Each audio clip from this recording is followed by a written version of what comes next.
Kondapur quack పై జరిగిన దాడిలో సంచలన విషయాలు వెలుగులోకి వస్తూ ఉన్నాయి. డ్రగ్స్ వినియోగంపై అనుమానంతో పోలీసులు 64 మంది తనిఖీ చేశారు. అందులో 8 మంది డ్రగ్స్ తీసుకున్నట్లుగా నిర్ధారణ అయింది. యూరిన్ టెస్ట్ కిట్ల ద్వారా జరిపిన పరీక్షల్లో 5గురికి గంజాయి, ఒకరికి బెంజోడియాజైపైన్, మరొకరికి ఏఎంపీ పాజిటివ్ అని తేలింది.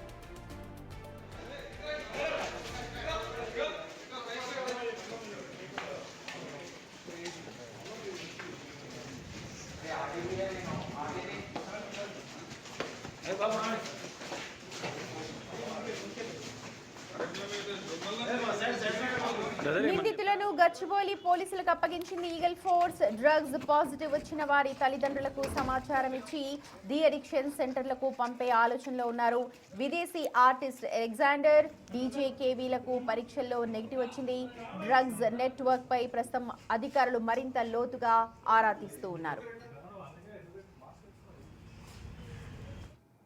రైట్, మా ప్రతినిధి విజయ్ ప్రస్తుతం లైవ్ లో అందుబాటులో ఉన్నారు పూర్తి డీటెయిల్స్ అందించడానికి. విజయ్, క్వాక్ పబ్ లో సంచలన విషయాలను కూడా వెలుగులోకి వస్తున్నాయి. అయితే డీజే కావచ్చు లేకపోతే అలెగ్జాండర్ ఇద్దరికి కూడా నెగిటివ్ వచ్చింది అని అంటున్నారు. అంటే వీళ్ళ పాత్ర అందులో లేనట్టేనా? అలాగే ఇతరత్ర అంశాల మీద అధికారులు ఇప్పుడు ఫోకస్ చేస్తున్నట్టుగా తెలుస్తోంది. ఒకసారి కంప్లీట్ డీటెయిల్స్ చెప్పండి. ఎస్ సుమతి, అయితే నిన్న క్వాక్ ఎరీనా పబ్లో ఏదైతే ఈగల్ టీమ్ అధికారులు సోదాలు నిర్వహించి 64 మందికి డ్రగ్ ర్యాపిడ్ కిట్ ద్వారా టెస్టులు అయితే నిర్వహించారు.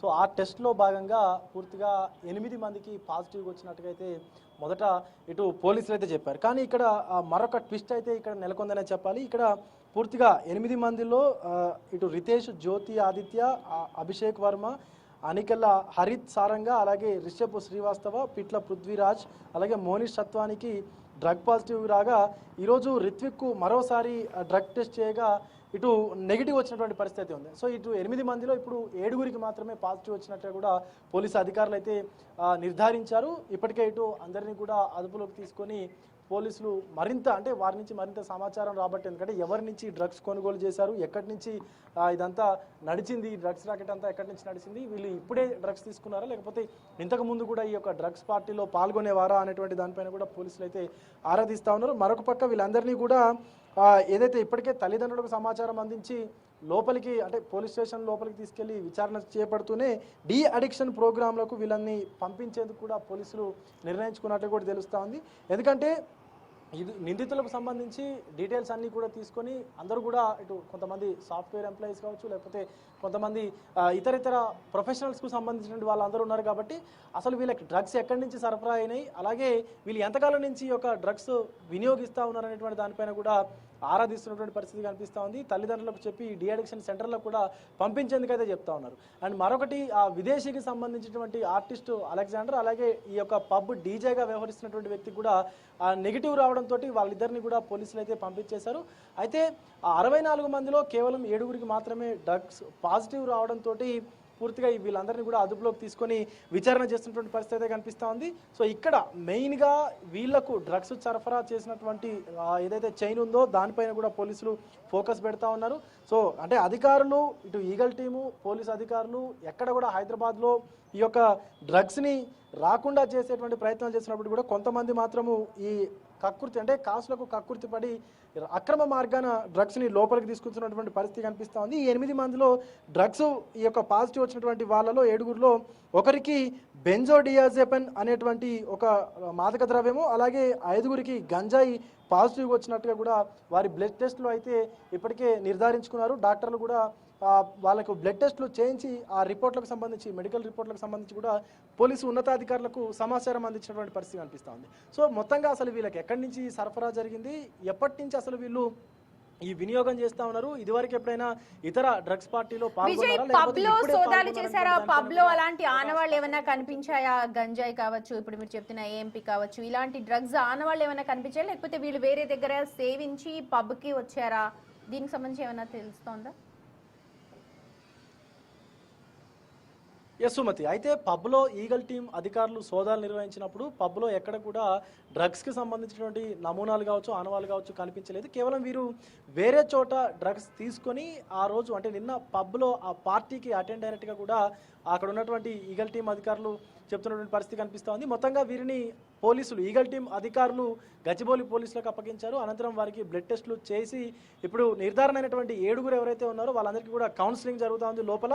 సో గతంలో ఏదైనా చేశారా, లేకపోతే ఫ్యూచర్లో కూడా ఇంకొకసారి ఈ డ్రగ్స్ జోలికి రాకుండా ఉండేందుకు డీఅడిక్షన్ సెంటర్లకు కూడా వీళ్ళను పంపించేందుకు నిర్ణయం తీసుకునేటువంటి అవకాశం కూడా కనిపిస్తూ ఉంది. మరొక తల్లిదండ్రులకు కూడా సమాచారం అందించారు. వారి తల్లిదండ్రులు కూడా ఇప్పటికే పోలీస్ స్టేషన్ దగ్గరికి చేరుకొని సో వారి పరిస్థితి ఎలా ఉంది, అంటే ఎవరైనా ఎక్కువ మొత్తంలో డ్రగ్స్ తీసుకున్నారా, లేకపోతే కేవలం తక్కువ మొత్తంలో తీసుకున్నారా అనేటువంటి దానిపైన కూడా తల్లిదండ్రులకు పోలీసులు స్పష్టతనిస్తూ ఉన్నారు. సో ముఖ్యంగా అసలు ఎక్కడి నుంచి వచ్చింది డీజే, అంటే పబ్బులో పనిచేస్తున్నటువంటి డీజే తీసుకొచ్చాడా డ్రగ్స్, లేకపోతే విదేశీ మాదక ద్రవ్యాలు ఏవైతే డ్రగ్స్ ఉన్నాయో వాటిని ఎవరు తీసుకొచ్చారో అసలు ఆ పబ్లోకి, వీళ్ళు తీసుకున్నటువంటి ఆ డ్రగ్స్ ఎక్కడి నుంచి వచ్చాయనేటువంటి కోణంలో కూడా పోలీసులు అయితే దర్యాప్తు చేస్తా ఉన్నారు. సుమతి, విజయ్, ఇప్పుడు ఎవరైతే 7 అదుపులోకి తీసుకున్నారో అందులో ఐఏఎస్ కుమారుడు కూడా ఉన్నాడు. ఎందుకంటే దాదాపుగా ఈ డ్రగ్స్ వ్యవహారంలో బడబడ నేతలు, బడబడ వ్యక్తుల ప్రమేయమే ఉంటుంది, వాళ్ళ ఇన్వాల్వ్మెంట్ కూడా ఉంటుంది. సో వాళ్ళ కుమారుడు కూడా ఉన్నాడు అని చెప్తోంది. ఇది ఎంతవరకు కరెక్ట్? అలాగే వాళ్ళందరినీ ఇప్పుడు డీఅడిక్షన్ సెంటర్కి కౌన్సిలింగ్ తర్వాత పంపిస్తారా, ఏంటి డీటెయిల్స్? ఎస్, హరిత్ సారంగా అనేటువంటి వ్యక్తి కూడా ఇటు ఏపీ క్యాడర్కు చెందినటువంటి ఓ ఐఏఎస్ అధికారిని కొడుకు అంటూ కూడా సో కొంత సమాచారం అయితే అందుతూ ఉంది. సో ముఖ్యంగా ఎక్కడ చూసినా కూడా డ్రగ్స్, అలాగే ఈ యొక్క మాదక ద్రవ్యాలు కావచ్చు, లేకపోతే విదేశీ డ్రగ్స్ కావచ్చు, కొకైన్ కావచ్చు, ఇలాంటివన్నీ కూడా కొంత బడా వ్యక్తులే వీటన్నిటి కూడా సేవిస్తూ ఉంటారు. ఎందుకంటే నార్మల్ పీపుల్ ఎవరు కూడా ఇంతటి హై డోస్ సంబంధించినటువంటి కొకైన్, హెరాయిన్, అలాగే ఈ వీటి జోలికి అనేది పోకుండా ఉంటారు.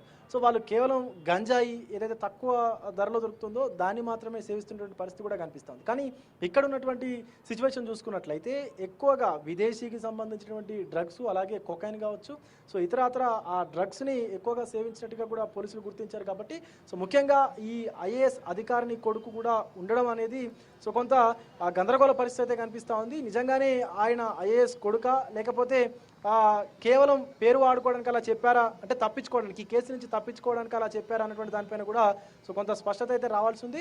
సో దానికి సంబంధించి కూడా పోలీసులు పూర్తి వివరాలు తెలుసుకునేటువంటి ప్రయత్నం అయితే చేస్తూ ఉన్నారు. ఎక్కడ కూడా నిందితులకు సంబంధించినటువంటి ఇంటి పేర్లను చెప్పకుండా కేవలం వారి పేర్లను మాత్రమే చెప్తూ సో కొంత లోపల జరుగుతున్నటువంటి సిచ్యువేషన్ అయితే కనిపిస్తూ ఉంది. కాబట్టి సో దానికి కూడా సంబంధించి స్పష్టత అయితే రావాల్సి ఉంది. Sumathi, right Vijay, thank you.